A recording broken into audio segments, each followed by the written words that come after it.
Hey guys, it's Dave here. Welcome back to the channel. Today we have a ton of exciting Rocket Lab news to go over. It's been a very busy news week when it comes to Rocket Lab, but before we get into that, I just wanted to say, if you're new here and you do like space stocks as well as investing, please do consider subscribing by the end of this video. If you're not new here, again, every like and comment always helps out with the algorithm. Thank you so much, and I hope you enjoy the video. With that out of the way, let's dive into everything new with Rocket Lab. Okay, so a lot of interesting stuff to go over, but first of all, we have Rocket Lab's announcement of their new Haste program. So Rocket Lab has introduced a new suborbital testbed rocket. They've been selected for several hypersonic test flights, and this is kind of like a whole new TAM address, that's a total addressable market for the Electron vehicle. They're basically just making a few minor changes to the rocket, sending it on some different trajectories and providing testing services for suborbital hypersonic vehicles. Just to give you some details on what this entails, Haste provides flight test opportunities needed to advance hypersonic system technology development, with the inaugural launch scheduled to take place in the first half of 2023 for a confidential customer. So very soon already, we're going to be seeing this first launch. This isn't some announcement for way down in the future. This is happening right away. So Haste employs the same innovative carbon composite structure and 3D printed Rutherford engines as Electron, but has a modified kick stage for hypersonic payload deployment, a larger payload capacity of up to 700 kilograms compared to 320 kilograms for a normal Electron flight, as well as options for tailored fairings to accommodate larger and different sized payloads. I found this to be very interesting, that they're able to have these different payload fairing options. Wonder if these could be feasible for orbital launches, but we haven't heard anything about that as of yet. So, Rocket Lab has already been selected by Dianetics to provide hypersonic test launch capability under the Multi-Service Advanced Capability Testbed project, which was awarded by Naval Surface Warfare Center on behalf of the U.S. Department of Defense. If you're not familiar with Dianetics, their biggest claim to fame that I know of is their bid to provide human lander services for NASA's Artemis program. They put in a bid to develop and build the lander for the lunar program, but I believe they were beaten out by SpaceX, and I know there was a lot of litigation around Blue Origin. I'm not sure if we've officially announced a secondary lander using Blue Origin, but let me know down in the comments below. I'm sure some of you guys are much more in tune on NASA's Artemis program than I am. Anyway, I always found Dianetics to be a very interesting company, and happy to see Rocket Lab is working with them on this. So under the initiative, Rocket Lab will explore the integration of scramjet-powered payloads, and this includes the DART AE, which stands for Additive Engineering, aka 3D printing, vehicle developed by an Australian company called Hypersonics Launch Systems. Rocket Lab was also selected by Missile Defense Agency targets and countermeasures, that's quite a mouthful, to conduct a now completed study to evaluate a variety of payloads on Haste, setting the stage for future test flight opportunities. So all sounds good. Obviously, as Rocket Lab shareholders, any additional flights for the Electron are extremely welcome. We're really trying to get up to 20 plus launches per year on that Electron. We're moving from 9 last year, should be 15 this year, and we're continuing to grow that cadence, looking for a large amount of gross margins to hit around 2024, although I do expect them to probably be gross margin profitable this year with 15 launches, but really what we need is that cadence to pick up to improve those margins. Now, I did want to look into this a bit further and see what these payloads exactly are. There was some interesting details on it beyond what we saw in this article. So first of all, we have the different options for fairings here, as well as some different designs of these suborbital launches that we might be looking at. So there's an air-breathing one here. This looks, I know a lot of people were worried that this almost looked like a rocket or a missile, and it's not quite. I'll show you what it is in 1 second, but we do have also ballistic reentry. I guess you could test like almost a capsule on a ballistic reentry. This looks more like a glider. We have boost glide and then space-based applications, and you can see this fairing is a little wider. Some are longer and thinner, and different fairing options depending on what you need to fit your payload.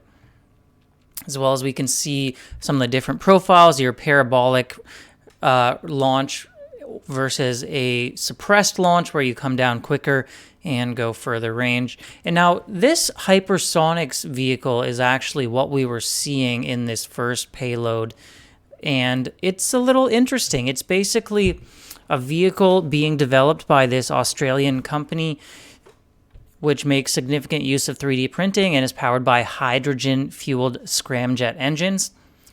It's capable of flying non-ballistic patterns, so basically you're not just shooting it off and it's kind of flying on its own. It is flying itself. And then I just wanted to see what the market size actually is for the suborbital testing services that Rocket Lab is targeting with this Haste program. I wanted to see how big it is, how much it's likely to move the needle for Electron and Rocket Lab. What we're seeing is it's not that huge. Expected to reach about 178 million by 2032. Right now, it's around 122 million worth of TAM. So definitely they could get some additional Electron launches out of this, and I think it's worth doing. But I wouldn't expect, tons and tons of launches through this Haste program. We're probably looking at some, and definitely it all helps, but definitely not, doubling Electron's launch cadence or anything like that. Some uses for this are microgravity testing services and other testing capabilities. Continuing on with the Rocket Lab news now, they did announce that they're taking their next major step towards Electron reusability by launching a PreFlown Engine. The 3D printed engine, previously flown on their back in May 2022, has undergone extensive qualification and acceptance testing to certify it for reflight, including multiple full mission duration hot fires where the PreFlown engine performed flawlessly and on par with a new Rutherford engine. So it fired for the same duration that a Rutherford engine would on a normal mission, performed flawlessly just like a new one would off the line. That's very great to see, because these engines are some of the most expensive, most important parts of a vehicle. So getting that back and having it work fine and now being able to reuse it is a very important step in Rocket Lab's reuse program. Now, we also did have a recent interview by Peter Beck on CNBC where he was talking about Haste and their reusability efforts, talking about reflying various components. And one thing that I found interesting on it was he was talking a lot about reflying components as opposed to actually reflying entire rockets. That was getting me a little nervous about the future of reflying entire rockets, because that's really what I want to see, at least the first stage, the entire first stage to be reflown, not just, tearing out certain components and reusing them. But not to worry, apparently he was just talking about where we are right now, because we can see in this announcement that they are planning to still refly entire first stage boosters that have been recovered from the ocean. So continuing on here, we have extensive analysis of return stages shows that Electron withstands an ocean splashdown, and engineers expect future complete stages to pass qualification and acceptance testing for reflight with minimal refurbishment. So that really allayed a lot of my fears that I saw in this interview, and if you did see that and were wondering about the future of full reuse, it is still on track. So as a result, Rocket Lab is moving forward with marine operations as the primary method of recovering Electron for reflight. This is interesting. Before they said they were now pursuing marine recovery, but they never said it would be the primary method. I'm still a little sad just because I thought the helicopter recoveries look super cool, but if it saves money, if it's the best way to do it, obviously I fully support that. Now, this is expected to take the number of Electron missions suitable for recovery from around 50% to more like 60 to 70% of missions, due to weather conditions not being as much of a factor for the marine recovery versus the helicopter catches. Obviously, you're not going to try and catch these rockets at night or in extremely stormy weather and stuff like that. Rocket Lab will assess the opportunities for flying a complete reflown first stage booster following the launch of the PreFlown Rutherford engine in the third quarter of this year. So first we want to refly this Rutherford engine and then make sure everything is good there. Assuming that goes well, they'll assess reflying an entire booster, which is something I'm extremely excited to see. It'll be a great milestone for all Rocket Lab shareholders and the company itself. Next piece of news is that Rocket Lab has launched a new Constellation class star tracker. So the new ST16HV star tracker is an attitude determination sensor based on Rocket Lab's existing high-performance star tracker that has been evolved for mass manufacturing. Very important for those large constellations we do expect to be coming down the pipe in future years. The change results in a more affordable star tracker that is mass producible to meet the short lead time needs of both commercial and government satellite constellation projects. So as I said, we're expecting these large constellations, and this will be cheaper and help meet those needs, and hopefully will have a higher volume and result in more revenue for the company. Brad Clevenger, the Vice President of Space Systems, did say, "This new mass-produced star tracker will be a game changer in fulfilling the growing demand from satellite constellation customers and will be made at the Sinclair by Rocket Lab facility where they already mass-produce reaction wheels." So this Sinclair acquisition made by Rocket Lab after going public seems like it's really starting to pay dividends. They're still expanding operations and releasing new products, definitely not just stagnating after the purchase.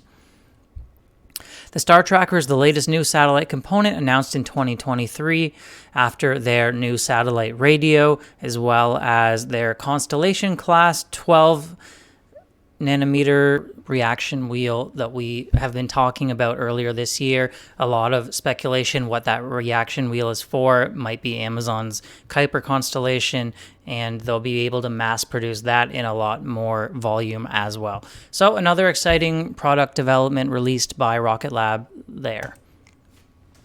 And then finally, we do have new launch information on Rocket Lab's Tropics Mission. This was the one we're taking over for Astra after their failed Rocket 3.3 from NASA, and we knew this was coming because they really want to get this launch off the ground in order to monitor hurricane season. It's for monitoring these extreme weather events for NASA.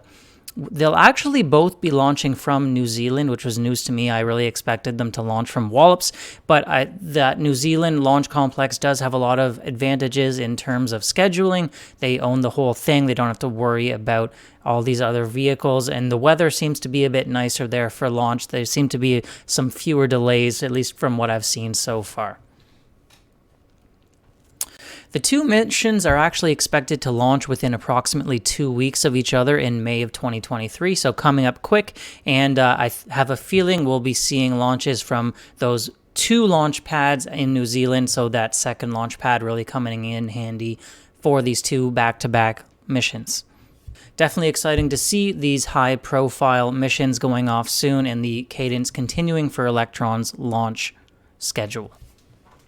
So that's all the news I have for you today on Rocket Lab. A lot of exciting stuff. We have new products. We have relaunching previously flown engines as we progress toward Electron reusability. A new Haste program to open up a new market for Electron's launch should facilitate several new launch opportunities in the year.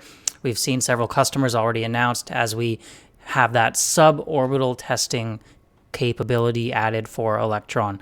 A lot of great stuff for the company, and I'm excited to see what they do next. Let me know which piece of news you think is the biggest down in the comments below. What are you excited for? Are you worried about this suborbital testing and the potential for any military applications? I know some New Zealanders have been worried about that with Rocket Lab from the beginning. I'm not too worried about it myself, but definitely some people do think it's a concern.